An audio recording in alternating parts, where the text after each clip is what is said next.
Hello, I'm Jeremy Rivera, your unscripted SEO podcast host, and I'm here with Mike Ginley, who's going to introduce himself and tell us why we should trust him as an SEO expert. Hello, everyone. My name is Mike Ginley. I am a digital consultant that have been doing mostly SEO, digital marketing, paid ads, web development for the past 10 years. I work full-time for Centerwell, and then I also do side work under Mike Ginley Digital Consulting, where I like to help a lot of the local mom and pop companies with their web and digital presence. I've experienced from all areas of the business, whether it's the small mom and pops to large Fortune 500 companies. Everything under the sun, I've done it. I love doing this stuff. I can't get enough of it. When it comes to mom and pops, what's your feeling for that sub-industry? What is it about that niche and area that needs specific focus and care? Yeah, it's something that unfortunately I've dealt with for a long time, going back to my early agency days, that a lot of them, unfortunately, I hate to say this, but I've been scammed by some of the fly-by-night marketers, companies, whoever it may be, that they will cash their checks, say they're doing some fancy work, but nothing ever really moves the needle. And then they usually end up going through multiple agencies, multiple consultants. A lot of them, when they end up with me, I can already tell they're very upset. They don't have a good representation of the digital marketing world as a whole, so they're already angry with me, and we haven't even started talking yet. And unfortunately, it just comes with a lack of understanding on their end, that they don't know what they need. It's a new world to them. A lot of them are from a different generation, so they're really just kind of trusting people to do good work for them and get them the leads or the business that they want. And unfortunately, sometimes they're paying the wrong people to do that and pay the cost. I have unfortunately seen my share of snake oil salesmen, and while there is a grain of truth that genuine snake oil does have some medicinal properties, the problem is when you substitute the actual snake oil for turpentine, you run into problems. So it's hard being that purveyor of genuine snake oil amongst people who are also saying, I've got the genuine snake oil, and making the bigger, grander claims. You're like, it can help you with these specific small things. And the other less reputable folk are like, oh, it'll wash your windows, it'll vulcanize your tires while you wait. It's you just put your trust in me, and I'll carpet bag you to success. Yes. It is a forever challenge of our industry to overcome that negative reputation. Yes. 100%. It's so difficult sometimes to really get people to trust you again after they've been burned so many times, because a lot of these companies are operating on such thin margins that it's like they don't have that never-ending bank account that it's like, oh, whatever, on to the next one. It's like we put a lot of time, money, and effort into this and are now in a worse off position than when we started. It is hard, because it's like my wife just said, hey, this plus size boutique, that I've known forever and I've complained forever about, is actually closing. And she's like, that's hard, because I know the owner, and that means that she's going broke too. Mm-hmm. And with small businesses, it's hard because there's such heart behind it, but there's also, they're putting their heart on the line. So, I have this question from Reddit of, if you are a small business owner, what is it that you should be looking for an agency to do for you to justify taking it over? I have my own rant about that, but I'm curious what you would say to somebody who said, why should I turn to an agency to entrust them with this? What can they do that I can't as a business owner? Yeah, so I actually just wrote an article about this on my one side website, digitalelite.com, where I highlight digital marketers, why they should be trusted, their expertise, authority, trust, all that stuff. Whether you believe in that as a ranking factor or not, I just like highlighting great digital marketers that truly can be trusted and walk the walk, talk the talk. But that's basically what I really wrote there, is like, you need to find agencies or consultants that do that they can prove they have done this before in the past for other people. They have proven results that they've helped companies similar to yours or other local businesses, and that they have a plan ready to go that is focused to you with timelines and everything under the sun that's going to show you like, this is what you're paying for. This is what you're going to get out of it. Here's when we'll show you what you're getting out of it, stuff like that. So that's, step one in finding that you got a transparent agency, a partner. That's the way I like to frame it. It's like they're a partner. They're not just someone cashing a check for you. But why you should trust someone, like I said, a lot of these people don't have the education or skills to do it. I'm not an electrician. I call somebody to go do that. An electrician should not be doing the web stuff. They should be focusing on their craft, their business, and let someone else that knows what they're doing kind of handle the web and digital aspects, because they just don't have the time to become, very skilled in that. If they try to, they might be missing something with their business that could affect them even more so than just their website isn't ranking as well as it should be. It's kind of, it ties into another subject as well of like, Matt Brooks of SEOteric. I just saw that he said, as much as ChatGPT will tell you information and give you a response, it has not done it. It has not done it. It does not have the E of the EEAT. It doesn't have experience. It cannot experience things. Humans have experience, and we can reference that and build expertise. But those are two pieces of the puzzle that, ChatGPT based tools or any tool can't actually give you. You can turn and you can look at data in SEMrush all day or Ahrefs or Zap Digital, whatever, agency analytics. But at the end of the day, it's a tool, it's displaying data, and it still has to be done. And you need somebody with expertise to decide what of those suggestions has merit, which one's going to move the needle, and which one fits all of those special little criteria and flags for your business in your area, in your niche at this time in history. Yep.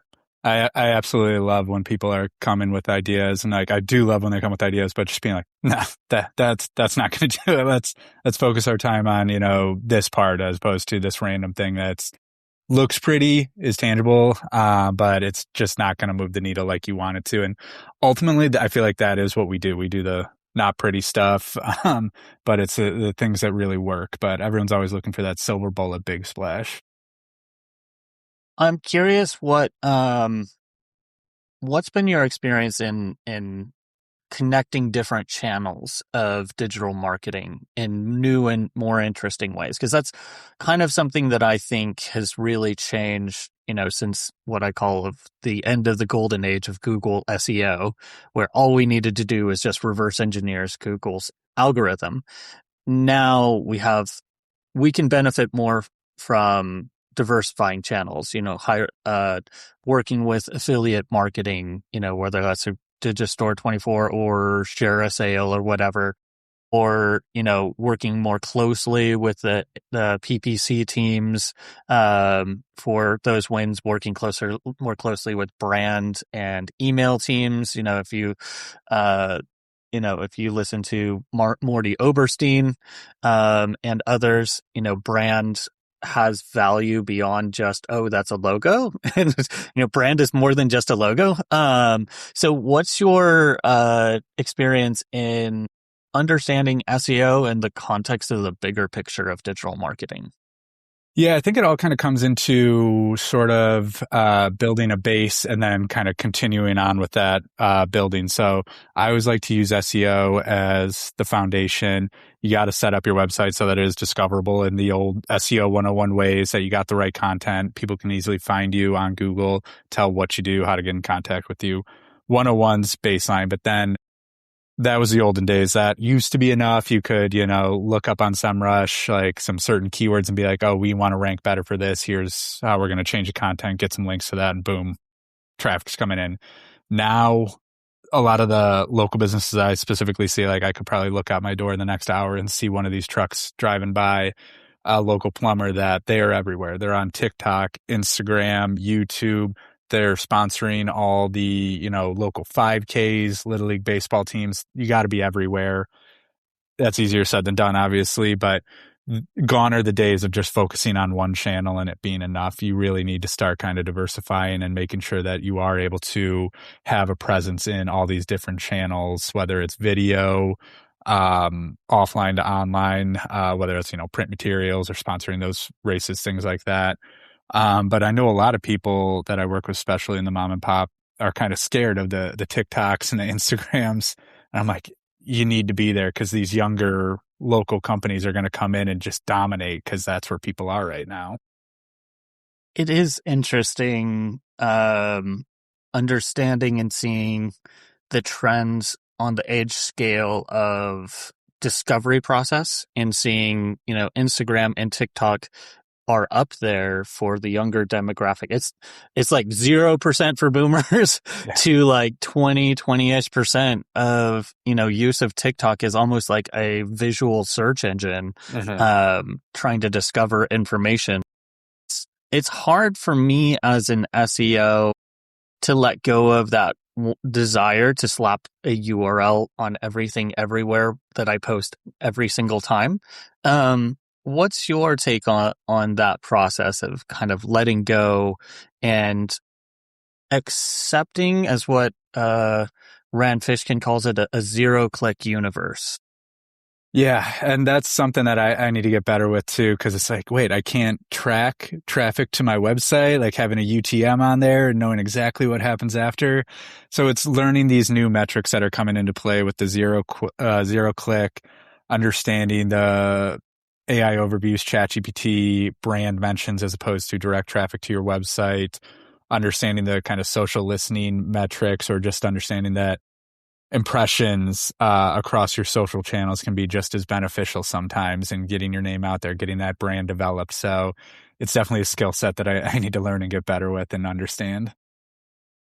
I think part of it is also thinking through, well, I can't directly attribute it, but I can actually get a secondary benefit of if I do a good enough impression on this zero-click channel to find me, they have to Google my brand to find more information. So it makes it that bottom of funnel process of ensuring that word plus brand is bringing you up is more important than ever.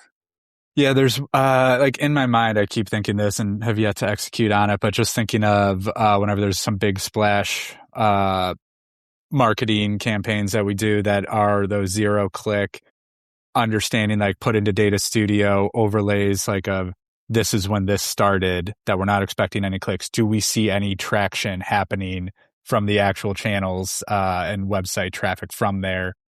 We can pretty safely interpret that had that effect and that offline that had zero clicks resulted in clicks in a different way.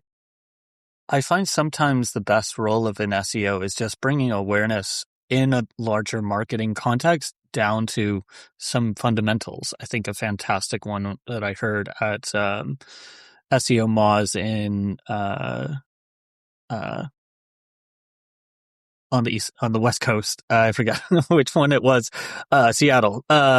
So they hired influencers, a bunch of influencers to push these pink pants, and they were successful. They hired like 10 to 20 different very big influencers to all wear the same style of pink pants.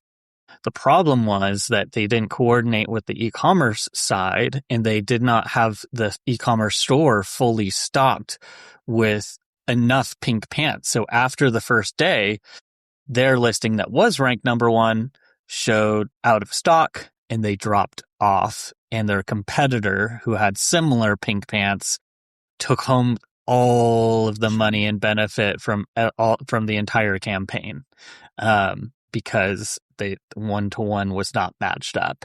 So just being aware of, hey, these other marketing aspects, here's the organic side of that. Here's how this is complementary to that. Here's, okay, you're doing a paid ad campaign. Well, just because it's a paid ad doesn't mean they'll always necessarily land on that paid page every single time. there's an organic uplift after effect too for certain types of, distributive, whether it's remarketing or direct ad campaigns. There's a secondary benefit. So if you're aware of that and you can position additional resources around a particular keyword, then that can have its own beneficial effect.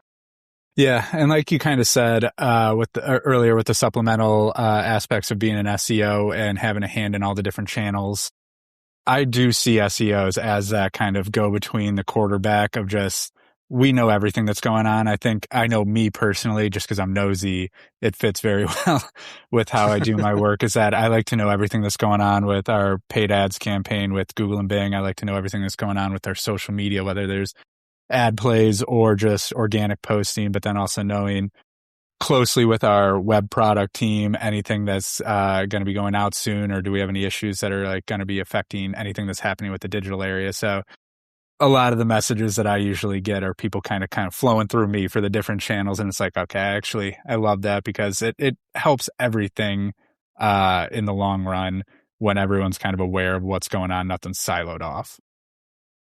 I think a good example of that is I worked in the legal niche a couple times, one with a guy in Atlanta, another was Raven Weissman in Nashville, and we found out that he was actually the witness and the lawyer for the last man electrocuted in the electric chair, and that he had an article written up as a PDF talking about his experience as the lawyer for the condemned. And I read this thing and it was a gut punch, and it was like so incredible as content, but it was buried as a PDF 14 steps deep into the site, and he knew it was there, but nobody else did. So transmogrifying that into something we could promote and get it pinned to the front and then posted to Reddit, and finding, like a picture of old Sparky, because the electric chair was actually made from the wood of the gallows in Tennessee. So just that image got like 10,000 upvotes, and then like it was connected to the story as like the first comment of like where it came from and the story of the man that last died on it. Like that just sent a huge amount of trust, a huge amount of traffic, and it just changed the trajectory of their digital marketing for a good year. That's an amazing story. Yeah. It's just the power that SEO can hold that sometimes people just don't understand. It's not just adding the keywords, but at the same time, you can do all this fancy work that we do, but if you don't have anything original to say, it's not going to matter either. You need to have both. That is true. It is, there is something to say about finding that moment to be a genuine business coach and talk about what is your unique selling proposition. What is it, talking and interviewing the founder to understand what is that USP? What are they bringing to the equation? You're not just a home remodeler. Like you're bringing, you're bringing your relationship skills to that equation. You're bringing that conversation, and you want to, what's your approach to it? Because if you don't take that time to do more than just the basic keyword research, like, yeah, you can find out that, remodeler is more valuable as keyword value than, renovation. But it's not the argument between which one of those two to use. It's what is it that is going to differentiate you from the 5 or 6 other home repair shops in the neighborhood. Yep. And yeah, with that differentiator comes into play, like your website as a whole. So many that I've worked with in the past have their pretty stock photos, but I know when I'm searching for an electrician, a painter, or whatever, it's like, I want real pictures. I want to see you or whoever you're going to have showing up at my house in these pictures. I don't want the clean, cut picture of this person smiling. Like, I want to see who's working and have the real stuff there. There's this trope of, realtors, they've got 2 smiling people shaking hands over the table. and like thinking about, okay, well, how do I write a meta description for this image? Like, thankful for realtor. I'm like, come on, like it. It's not you. It's not your actual clients. Nobody actually takes a picture while they're signing the paperwork. It's like you take the picture afterward. Like you might hold it up. Like do that, but like the fakey, stock image industry. I'm sorry. I'm glad that AI is murdering that in the crib. Yeah. Yeah. There's is there a whole like Twitter account or subreddit for laughing at salad or whatever? Like all these people. Getty Images can go to hell and burn in the seventh layer and be chewed on by Satan himself for all eternity, for all I care, because they are despicable to begin with. They extort small business owners, and the entire small, image use is just so fraudulent to begin with. Yep. And that's one thing that I try to coach a lot of my clients on now. The iPhone has a great camera. Like just take some pictures. It's going to be, even if it's slightly off centered or just not the most picture perfect, it's going to be better than the random stock photo you put up there that everyone is either glazing over or just like, that's weird to see. I think actually it's I think it's going to be rewarded. It's kind of the conundrum of stuff getting so good that it enters that uncanny valley of like, is this an AI photo? Yeah. And if it's like not the best photo, it's almost better because that somebody real took it. And it's almost like you're close to wanting to add, if not broken grammar, but not being afraid to say things in a way that isn't totally polished is almost kind of rewarded now. Yeah, I think about that a lot. Like I have Grammarly set up whenever I'm writing stuff, and it like tries to polish things up. And it's like, no, I like my weird way of speaking better than this polished version because it seems more legit to me and less AI polish. Yeah, I think there's a study that came out about the hive mind effect of LLMs behind the scenes. They gave it a 3 human writing prompts that generally for humans create drastically different stories and outputs. And what they found is studying, over a couple of hundred prompts doing the same thing across different models. Even different models came back with the same stories or nearly the same touch points of stories, revealing the weakness of the training material upon which our LLM delusions are all based. Yeah. Yeah, I took an awesome course on actionable AI for marketers through Brittany Mueller. I mispronounced her name, sorry. But it's awesome course, recommended to everyone. But she really kind of debunked so many ways that AI says they're changing the game, doing all these things, when it's not AI. It's a large language model. It's a calculation of what they think the next word or next series of words will be. So it's not thinking for itself. It's not creating you something brand new, unique. It's all just a compilation of everything that it's been trained on, everything that's already out there, nothing original. And that's something that, we just got to get across to people.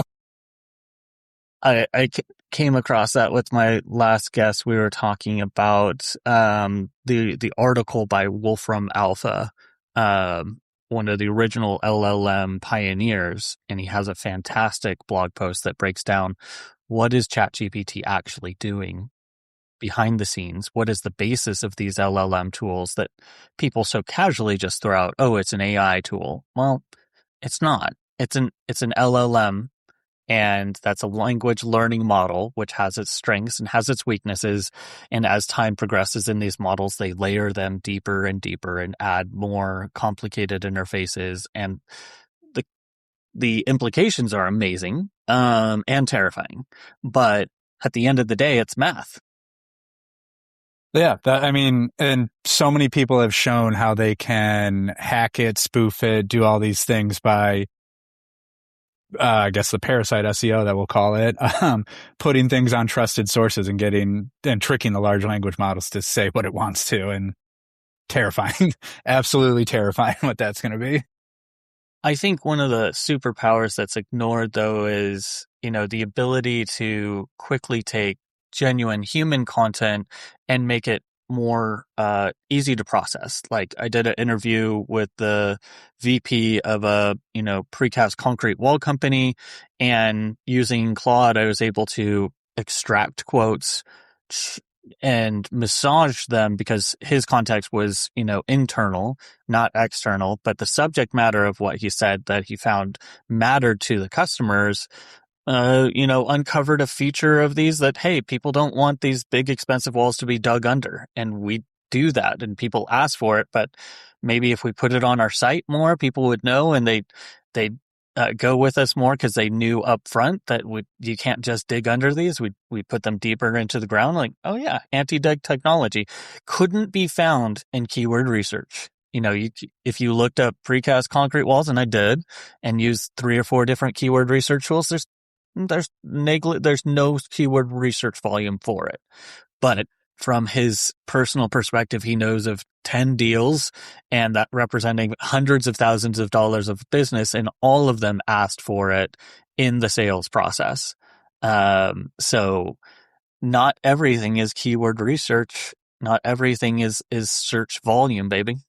Yeah, and that's how many posts we see online of people saying, like, you can get rid of SEMrush, Ahrefs, and just use ChatGPT for your keyword research.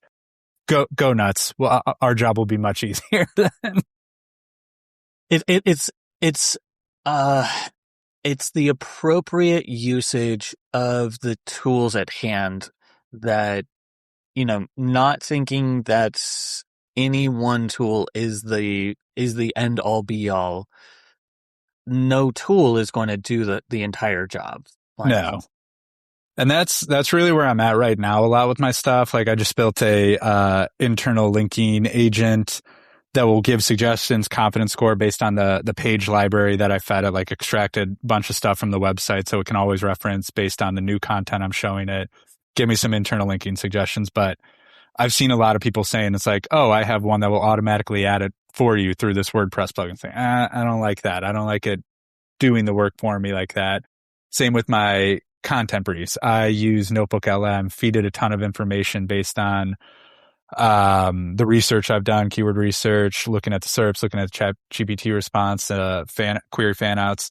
But then Notebook LM kind of develops a template for me, but then I feed it to my content writers, or I feed it to the business owners to be like, now you write the article. This is still human intervention.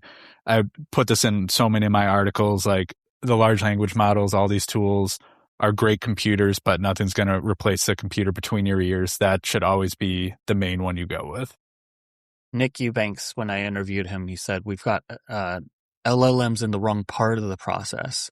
They shouldn't be writing the briefs and us cleaning up and executing the briefs. We need to give the creative briefs, like we're swapping where that human intervention needs to sit. I'm going to give you a soapbox to stand on and shout at our fellow SEOs, the other people in the trenches. What are we doing wrong that we need to get better at? Ooh. I think really just the foundation. It sounds so weird, but I see so many people, like I just saw so many this morning arguing about that LLMs.txt file. So many people arguing about serving Markdown to the AI crawlers versus a regular website to the search engine crawlers. But so many websites I work on, it's like you have content from pre-COVID that is completely contradictory to what you say on like your homepage. Your internal linking's messed up. You have broken links everywhere. Your images are over a megabyte large. I feel like sometimes we're going too far into being fancy, technological, getting a little bit too developer-y focused, where we have so much that we need to figure out for the baseline and getting all these websites and companies set up properly before we can really dive into some of that advanced stuff. And all the arguing we do on social media that I try to stay out of the mud just sets us back too far. So it's like just kind of working on being a little bit better of determining what real SEO is and then what advanced SEO is and going from there, if that makes any sense at all. Like, Yeah, wasn't fundamentals, prepared for a fundamentals. soapbox. The basics. I just did a karate tournament, and it comes down to footwork. The people that were in the ring at the end doing the continuous sparring for 2 minutes, beating each other up. The guy that won, he had the best footwork. He was staying out of the range of the guys throwing the heavy punches, dancing back in and throwing a tornado kick and kicking him in the head like Yeah. at the right moment. But it's the fancy stuff came because he had the fundamentals of movement, being in range, understanding it.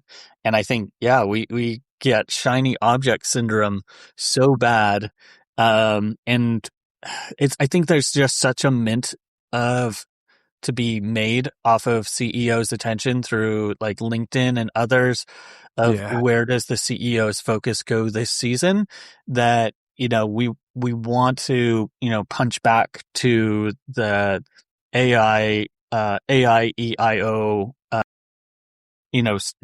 attention spammers, that have spent the last year trying to convince, CEOs that they don't need SEO, when the market, as a discovery channel, is still in its infancy. Yeah, it's new and it's distributed and it has an impact, but pretending that it's equal to, it's something that's a game that the scammer's going to play. So let's go back to fundamentals and work on our basics and focus on holistic campaigns and making the biggest change. Exactly. I've been really fortunate that I've just had some awesome leaders and coworkers in my life that I've never been forced to dive into any of this shiny object syndrome because they say so. And I think a lot of that comes back to, again, building that foundation, the transparency that I like to pride myself on, that if they ask me, do we need this fancy new AI tool? Do we need to focus more on this fancy new AI thing that I read about on LinkedIn? And I say no. They're like, cool. Then they move on. So I think it's all about developing stuff you can fall back on that they can trust you with. So I asked one of my previous guests to come up with a question for the next guest. So this is from Brandon Moon. He does business consulting, helping business owners look towards the end of life of the business. And so his question for you was, as a business owner, as a consultant, what's your biggest pain point as a consultant, and how are you overcoming it? Biggest one as a consultant, and I think I have a quote from one of my clients on my homepage as a testimonial. I stink about billing. I do not track them enough, and I'm kind of like, you get these couple hours for free because I forgot to write it down and don't fully remember what I did when I did it. And sometimes I'm just kind of like, we didn't have the best month this month. I'm just not gonna charge you for this. So luckily, I mean, I do this on the side, so it's not my main source of income. But if it was, I would need to fix that ASAP. We are not in the business of doing favors. This is a transaction. It'd be the same as having an electrician or a plumber come. They're not just going to be like, oh, I did this for free because you're a nice guy. This is a transaction. Find proper software or processes to track your work, your time, bill people correctly. Do not fall into the trap that I always fall into of giving things away for free. Love it. Give me a question to ask my next SEO guest. What's on your brain? What are you looking to find information about? What is a problem in SEO that you're hoping to solve or want to pick somebody's brain on? My biggest thing right now is how much are you diving into the LLM AI reporting?